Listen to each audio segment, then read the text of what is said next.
నీచన రాజకీయ నాయకుడు కూడా నిన్నొచ్చి ప్రెస్ మీట్ పెట్టాడండి. 2 సంవత్సరాలు ఓడిపోయిన తర్వాత తెలంగాణ ప్రజలకి మొహం చూపకుండా ఫామ్ హౌస్లో పడుకొని దొబ్బి తాగి నిన్నొచ్చి ఆ మద్యం మత్తులో నిన్నొచ్చి మాట్లాడతాడండి. కేసీఆర్, నీవు తాగి నీ మైండ్ నీకు కంట్రోల్లో లేనట్టుంది, మైండ్ దొబ్బినట్టుంది. కేసీఆర్, వైజాగ్లో ఫేక్ సమ్మిట్ పెట్టింది జగన్మోహన్ రెడ్డి, నీ దత్తపుత్రుడు. జగన్మోహన్ రెడ్డి పెట్టిన ఫేక్ సమ్మిట్ని చంద్రబాబు నాయుడు గారు పెట్టారని మాట్లాడుతున్నావు. నువ్వు మైండ్ వచ్చేటప్పుడు తాకుండా ప్రెస్ మీట్కి రా కేసీఆర్. నువ్వు తెలంగాణ ఉద్యమాన్ని అడ్డం పెట్టుకొని అయిపోయిన వ్యక్తివి. లేకపోతే నువ్వు ఏమి పీకి కట్టలు తెలంగాణకి ఏం చేసావని నేను అడుగుతున్నాను. ఆ రోజున ఉమ్మడి రాష్ట్రంలో చంద్రబాబు నాయుడు గారు హైటెక్ సిటీ కట్టారు, జనం వాల్యూ తెచ్చారు, బిజినెస్ మేనేజ్మెంట్ ఆఫ్ స్కూల్ తెచ్చారు, అనేక అభివృద్ధి. శంషాబాద్ ఎయిర్పోర్ట్ కానీ నగరం చుట్టుపక్కల ఎటు చూసినా చంద్రబాబు నాయుడు గారి మార్కే కనపడుద్ది.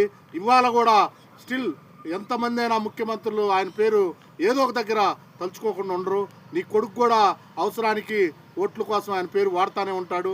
నిన్న దొబ్బి తాగి వచ్చినట్టున్నావు. చంద్రబాబు నాయుడు గారిని అనే స్థాయి నీది కాదు.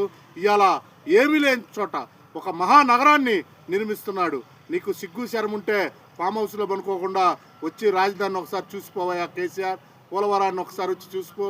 అంతేగాని ఇవాళ మా నాయకుడు కేంద్రంలో రాష్ట్రంలో చక్రం తిప్పుతుంటే చూసి వారవలేక దొబ్బి తాగి 2 ఏళ్ళు ప్రజలు ఎలా ఉన్నారో అంటే ప్రతిపక్షంలో ఉంటే అసెంబ్లీకి రావు, ప్రజల సమస్యలు పట్టించుకో.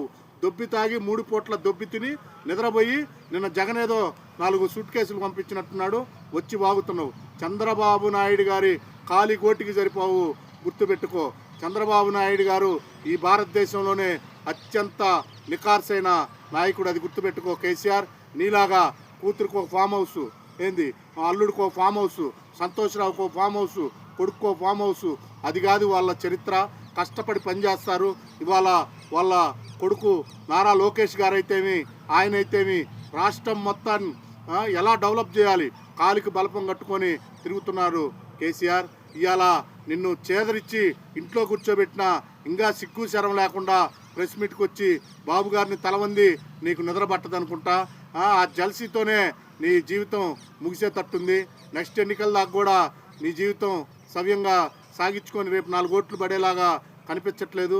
ఎందుకంటే నీ మత్తి మాలిన మాటలు, నువ్వు మళ్ళా అధికారానికి దూరం కాబోతున్నావు. ఆ ప్రెస్టేషన్లోనే నువ్వు మాట్లాడుతున్నావని స్పష్టంగా మాకు అర్థమవుతుంది. ఇంకొకసారి ప్రజల మీద గౌరవం ఉన్న వ్యక్తి అయితే తాకుండా ప్రెస్ మీట్కి రా.